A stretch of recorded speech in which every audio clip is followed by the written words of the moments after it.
الظالمين أو كالذي مر على قرية وهي خاوية على عروشها قال أنا يحيي هذه الله بعد موتها فأماته الله 100 عام ثم بعثه قال كم لبثت قال لبثت يوما أو بعض يوم قال بل لبثت 100 عام فانظر إلى طعامك وشرابك لم يتسنه وانظر إلى حمارك ولنجعلك آية للناس وانظر إلى العظام كيف ننشزها ثم نكسوها لحما فلما تبين له قال أعلم أن الله على كل شيء قدير وإذ قال إبراهيم ربي أرني كيف تحيي الموتى قال أولم تؤمن قال بلى ولكن ليطمئن قلبي قال فخذ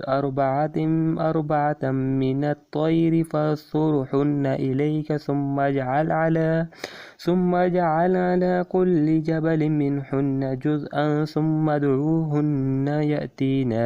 يأتينك سعيا واعلم أن الله عزيز حكيم مثل الذين ينفقون أموالهم في سبيل الله كمثل حبة أنبتت 7 سنابل في كل سنبلة 100 حبة والله يضاعف لمن يشاء والله واسع عليم الذين ينفقون أموالهم في سبيل الله ثم لا يتبعون ما أنفقوا من منا ولا أذى لهم أجرهم عند ربهم ولا خوف عليهم ولا هم يحزنون قول معروف ومغفرة خير من صدقة يتبعها أذى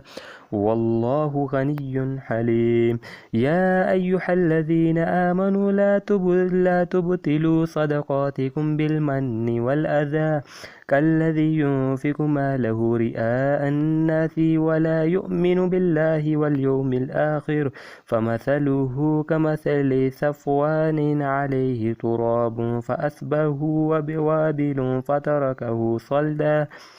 لا يقدرون على شيء مما كسبوا والله لا يهدي القوم الكافرين ومثل الذين ينفقون أموالهم ابتغاء مرضات الله